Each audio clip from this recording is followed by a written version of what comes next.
রেলেশমিত রুকমা থেকে গ্রীষ্ম যাপন পর্বে আমি চলে এসেছি আজকে ঠাকুর বাড়ির একটা রান্না নিয়ে, সেটা হচ্ছে বেগুনের রায়তা। আমাদের এখন কবিপক্ষ চলছে, তো সেইটা আমরা সবাইকে মনে করিয়ে দিতে চাই, কেননা আমাদের দৈনন্দিন জীবনের সাথে রবীন্দ্রনাথ ভীষণভাবে যুক্ত। তো সেই জন্য সেই ঠাকুর বাড়িরই একটা খুব সহজ রেসিপি আমি তোমাদেরকে শেখাবো, বেগুনের রায়তা। এরম বেগুনগুলো আমি গোল গোল করে কেটেছি। গোল গোল করে বেগুন কাটবে।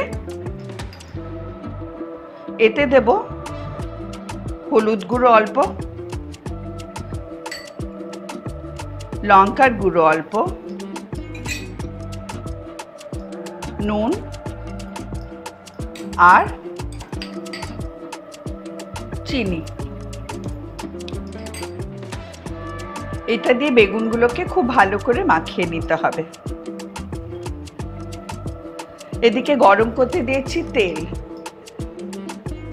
বেগুনগুলো কিন্তু ভালো করে ভাজা হবে, তাই তেলটা একটু বেশি দিয়েছি। কম তেলে করো না, এটা ভালো লাগবে না খেতে। হ্যাঁ, খুবই নতুন ধরনের একটা রান্না, কিন্তু ভেরি সিম্পল। ঠাকুর বাড়িতে সবসময় মানে আমাদের দেশে বিদেশের অনেক রান্নার প্রভাব আছে, সেটাকে তারা নিজেদের মতন করে করেছেন। তো আমি সেখান থেকেই একটা রান্না চুজ করলাম। ভাবলাম যে গ্রীষ্মযাপন সিরিজেও এটা ভালো যাবে, কারণ গরমকালে তো রায়তা আমাদের খুব ভালো লাগে। বেগুনটা আমরা মশলা মাখিয়ে নিয়েছি, তেলও গরম হয়ে গেছে। এবার ছাড়বো বেগুনগুলো।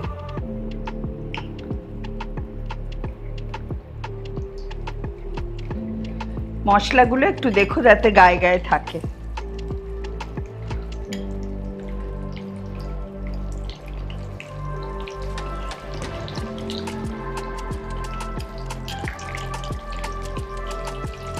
বেগুনটা মাঝারি আছে সুন্দর করে ভাজতে হবে। যতক্ষণ বেগুনটা ভাজছি, এখানে ধরো 1.5 কাপ মতন দই আছে। আমার তো 5টা বেগুন ভাজা, 1.5 কাপ দই আমি ফেটিয়ে রেখেছি। এর সাথে কিছু কিছু জিনিস আমি মেশাবো। প্রথমে এর সাথে যাবে নুন,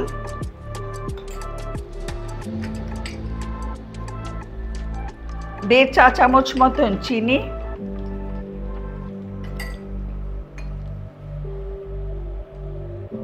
1 থেকে 1.5 চামচ কাসুন্দি। বাজারে যা কাসুন্দি কিনতে পাওয়া যায় সেটাই, অন্য কিছু দরকার নেই। বেগুনগুলো একটু উল্টোতে হবে।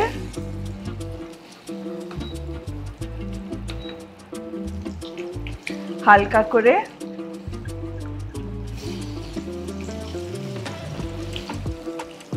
তাহলে আমি দিলাম নুন, চিনি, কাসুন্দি। এবার দেব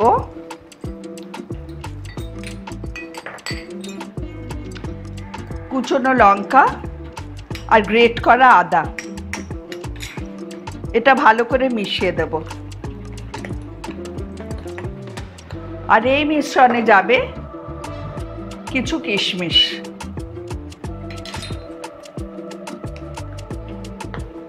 এটা ভীষণ সুন্দর একটা রেসিপি, আর গরমকালে খেতে খুব ভালো লাগে। বেগুনগুলো দেখে নিতে হবে ভালো করে হচ্ছে কিনা।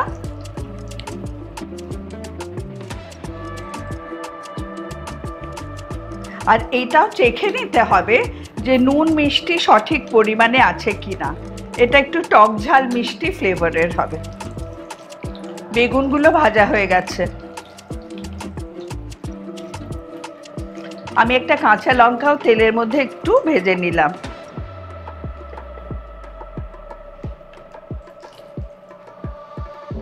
বেগুনগুলো ভেজে তুলে নিলাম। এবার কি করে মেশাবো দেখো। এবার প্লেটিং। হ্যাঁ, আমি প্লেটের মধ্যে বেগুনগুলোকে দেব।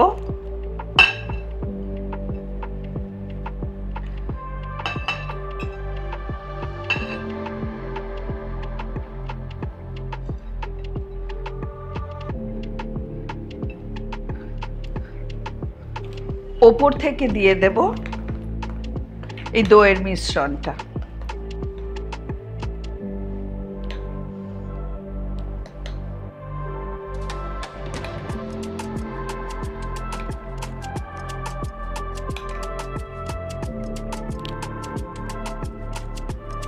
এবারে বেগুনের মধ্যে একটা ছক লাগাতে হবে, তাহলে রেডি আমাদের বেগুনের রায়তা। অল্প করে সর্ষের তেল,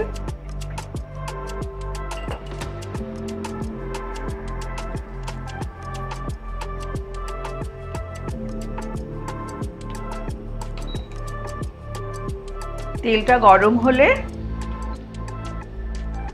সর্ষে আর শুকনো লঙ্কা ফোড়ন,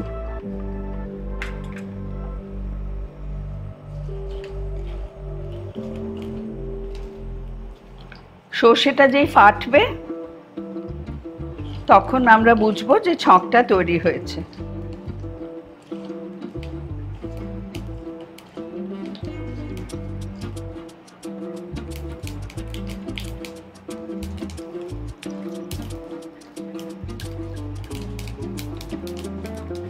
সর্ষেটা ফাটতে শুরু করেছে আর খুব সুন্দর একটা গন্ধ বেরিয়ে গেছে।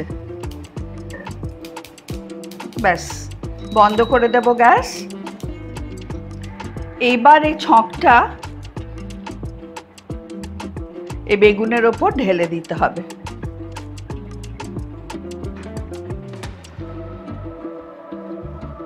হালকা হাতে একটুখানি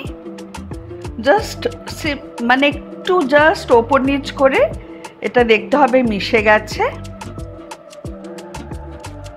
একটা কাঁচা লঙ্কা ভাজা, আর এটা একটু গার্নিশের জন্য আমি রেখেছি লাল লঙ্কা, মানে কাশ্মীরি লাল লঙ্কার গুঁড়ো, এটা দেখতে সুন্দর লাগবে। আর অল্প করে ভাজা জিরের গুঁড়ো। এটা কিন্তু ভীষণ টেস্টি একটা ডিশ আর গরমকালের জন্য একদম আইডিয়াল, কাজেই তোমরা কিন্তু বানিও। বেগুনের raita is ready and served. আশা করি তোমাদের ভালো লাগবে। এই গরমে এটা দারুণ একটা টেস্টি রান্না, আর ঠাকুরবাড়ির রান্না বলে কথা, খারাপ হতেই পারে না। তোমরা কিন্তু বানিয়ে খেও, আর সাবস্ক্রাইব করো relish with Rukma, share with friends and family. সাবস্ক্রিপশনে কোনো টাকা পয়সা লাগে না। আর ফলো মাই ফেসবুক পেজ, দুটো জায়গাতেই ভালো ভালো রান্না পাবে।